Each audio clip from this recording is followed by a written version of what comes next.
సహోదరి సహోదరులారా, ప్రభువైన యేసుక్రీస్తు నామములో హృదయపూర్వక వందనాలండి. ముందుగా ఇంత మంచి సమయాన్ని ఇచ్చిన తండ్రైన దేవునికి ప్రభువైన క్రీస్తు ద్వారా కృతజ్ఞతాస్తుతులు చెల్లిస్తున్నానండి. అందరూ బాగున్నారండి. వాక్యం చదువుకొని ప్రార్థన చేసుకున్న తర్వాత పాఠంలోనికి వెళదామండి.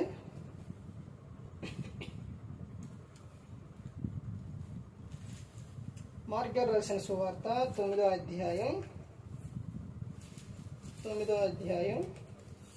23వ వచనం. ఏమైనను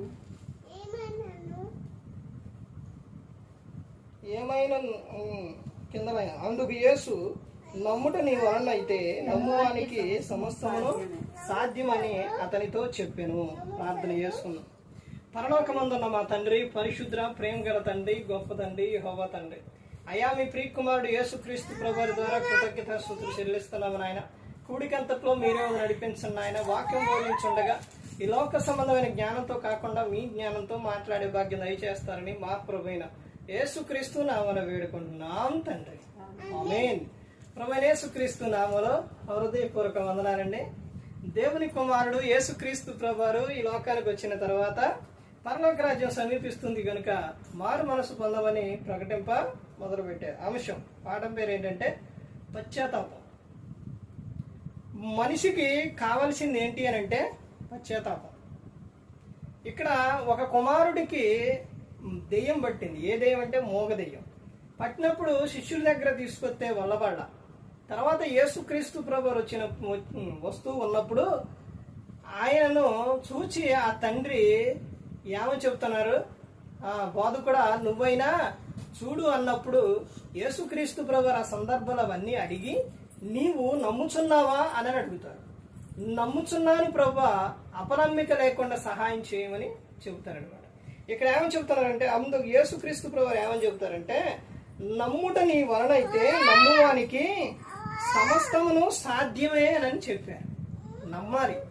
నమ్మి నువ్వేం చేయాలనంటే ప్రార్థన చేయాలి. నువ్వేం చేయాలనంటే పశ్చాత్తాపడాలి. ఈ రోజున పశ్చాత్తాపడే మనస్సు మనిషికి కనపడట్లేదు. ప్రభువుకు మొరపెట్టుకునే వారిగా ఉండాలి. ప్రభువుతో దేవునితో సహవాసం చేసేవారిగా ఉండాలి. నీవు ఈ రోజున ఏదైతే కలిగి ఉన్నావో, ఒక విషయం ఏదైతే నీకు ఆటంకంగా ఉందో ఆ విషయాల్లో ప్రభువుకు మొరపెట్టుకోవాలి. అన్న గర్భఫలం లేనప్పుడు దేవునికి మొరపెట్టుకుంది. ఆమె పశ్చాత్తాపడింది. ఆ తర్వాత ఎస్తేరు ఉపవాసం దినం సాటించి ఆ దేశాన్ని కాపాడుకుంది. తర్వాత యోనా గ్రంథంలో కూడా కనబడుతుంది. వాళ్ళు ఉపవాస దినం చాటించి వాళ్ళందరూ కూడా ఉపవాసం ఉన్నారు.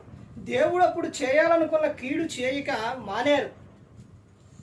నువ్వు ప్రతి ఒక్కటి కూడా నీ భర్త మారట్లేదని నువ్వు అనుకొని నువ్వు నలుగురికి చెప్పడం వల్ల ప్రయోజనం లేదు. లేకపోతే నీ తల్లిదండ్రికి కానీ, లేకపోతే ఇంకెవరికైనా నీ బంధువులకు కానీ, ఎవరికైనా కానీ, ఇంట్లో ఉన్న వారికి ఎవరికైనా చెప్పుకున్నా ఏ ప్రయోజనం ఉండదు. నీ భర్త కోసం నువ్వేం చేయాలంటే ప్రార్థన చేయాలి. నీ భర్త మారాలి అని, మార్పు చెందాలి అని నువ్వు గదిలోకి వచ్చి నువ్వేం చేయాలి, తలుపు వేసుకొని గదిలోకి వచ్చి నువ్వు ప్రార్థన చేసినప్పుడు, ప్రభువు చెప్పుకున్నప్పుడు ప్రభువే నీ భర్తలో మారుస్తుంది. నీ భార్య మారట్లేదా, నీ భార్య కోసం ప్రార్థన చేయి. నీ పిల్లలు మారట్లేదా, నీ పిల్లల కోసం ప్రార్థన చేయి. దేవుని విషయానికి దేవునికి మొరపెట్టుకోవాలి. నీలో ఏదైనా లోపం ఉంటే దేవుని ఎదుటికి వచ్చి నువ్వు ప్రార్థన చేయి. పశ్చాత్తాపడు. ప్రభువా నాలో ఈ లోపం ఉంది, నన్ను క్షమించు ప్రభువా, తండ్రి నన్ను క్షమించును తండ్రి అయ్యా అని నువ్వు దేవునికి మొరపెట్టుకోవాలి. నువ్వు పశ్చాత్తాపడాలి. ఎంతో మంది గ్రంథంలో, బైబిల్ గ్రంథంలో ఎంతో మంది దేవుని వైపు తిరిగి ఎంతో మంది పశ్చాత్తాపడ్డారు. ఇజికియా ఆయన ఏం చేసిండు, ఆయన కూడా ఏం చేసి గోడ తట్టు తిరిగి ప్రభువా నేను యవ్వనంలో ఉన్నప్పుడు ఏ విధంగా చేశాను, ఎలా చేశాను ఒక్కసారి జ్ఞాపకం ఉంచుకోమని ఆయన ప్రార్థన చేశారు. దేవుడు అతనికి ఆయుష్ పెంచారు. అదేవిధంగా ప్రతి ఒక్కరు కూడా గమనించుకోవాలండి. ప్రతి ఒక్కరు కూడా తెలుసుకోవాల్సిన విషయం ఏంటంటే, ఇదిగో నీలో మొదలవ్వాల్సింది ఏంటి అని అంటే పశ్చాత్తాపం రావాలి. అన్నిటితో నువ్వు ప్రార్థన చేయాలి. ఈ రోజున చూడండి, ఎంతో మంది బయట ఉన్న వారికి బయటకు చెప్పుకొని ఎంతో మంది బాధపడుతూ ఉంటారు, ఏడుస్తూ ఉంటారు. ఏం ప్రయోజనం? దేవుని యొద్దకు వచ్చి నువ్వు దేవునికి మొరపెట్టుకోవాలి. దేవుని ఎదుట వచ్చి నువ్వు చెప్పుకున్నప్పుడు, నువ్వు కన్నీటితో ప్రార్థన చేసినప్పుడు దేవుడు నీ ప్రార్థన విని నీ అవసరం ఏదైతే ఉందో దేవుడు అది తీరుస్తుంది. నీ కుటుంబాన్ని దీవిస్తారు, నిన్ను దీవిస్తారు, నువ్వు ఆశీర్వాదంగా కరంగా నువ్వు నీ కుటుంబం ఉంటుంది. పశ్చాత్తాపంలోనే ఉంది. ఈ రోజున ఎక్కడుందండి?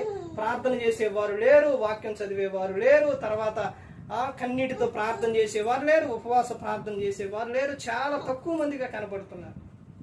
ఈ రోజున ఎంతో మంది ఇదివరకే కాలంలో ఎంతో మంది పశ్చాత్తాపంతో ఎన్నో రాజ్యాలను నిలబెట్టుకున్నారు. తర్వాత ఎన్నెన్నో అద్భుతాలు, కార్యాలు అవన్నీ కూడా జరిగినాయి. ఈ రోజున మనుషులు ఎక్కడ కనబడుతుందండి పశ్చాత్తాపం? ఓ ఆనందం, సంతోషం అంటూ గంతులు వేయటం, ఎగరటాలు, డీజేలు పెట్టి అసలు మామూలుగా చేయట్లేదు. ప్రార్థనకి వెళ్ళారేనంటే ఒక వ్యక్తిలోని ఏది పశ్చాత్తాపం కనబడుతుందా? పశ్చాత్తాపంతో ప్రార్థన చేసేవారు కనబడుతున్నారా? ఆనందంగా, సంతోషంగా ఓ ఓ ఓ ఆ అని అరవటమే సరిపోతుంది, గెంతులు పెట్టడమే సరిపోతుంది. తర్వాత ఎలా ఆనందంగా వెళ్ళి ఆనందంగా సంతోషంగా ఉండి తర్వాత మరలా ఆనందంగా సంతోషంగా వస్తున్నారు. ఏది నీలో మార్పు? ఏది తర్వాత నువ్వు బయటకు వచ్చిన తర్వాత ఎలా వస్తుంది మార్పు? ఒక్కసారి ఆలోచించు. ఈ రోజున లెంట్ డేస్ అని ఈ రోజులలో ఇవన్నీ మొదలు పెట్టేసి ఏం చేస్తూ ఉన్నారు? ఏం చేస్తున్నారండి? ఈ 40 రోజులు ఏదో అలా ఉంటారు. 40 రోజులు ఆ తర్వాత 40 రోజులు అయిపోయిన తర్వాత 40 రోజులు నువ్వు దేవునితో సహవాసం చేసావు అని అంటే ఆ తర్వాత నీ లక్షణాలు నీ మొత్తం కూడా ఏమైపోవాలి? అది వరకు ఉన్న పాత అన్నీ కూడా ఈ 40 రోజులు నువ్వు దేవునితో సహవాసం చేసి నువ్వు ఉంటే తర్వాత కూడా నీకు అయ్యే క్రియలు వస్తాయి. ఒక వ్యక్తితో నువ్వు 6 నెలలు సహవాసం చేస్తే పెద్దలు చెప్తారు వీళ్ళు వాళ్ళు అవుతారని. వాళ్ళు చెప్పిన మాట బైబిల్ గ్రంథంలో ఏం చెప్తుంది అంటే నువ్వు దేవునితో సహవాసం చేస్తే ఆయన లక్షణాలు నీలో వస్తాయి. ఏది 40 రోజుల తర్వాత మరలా నువ్వు యథావిధిగా మరలా నువ్వు ప్రవర్తిస్తున్నావు. ఒకసారి గమనించండి, ఇటేనండి. మరలా నువ్వు లోకానికి కనెక్ట్ అయిపోతున్నావు.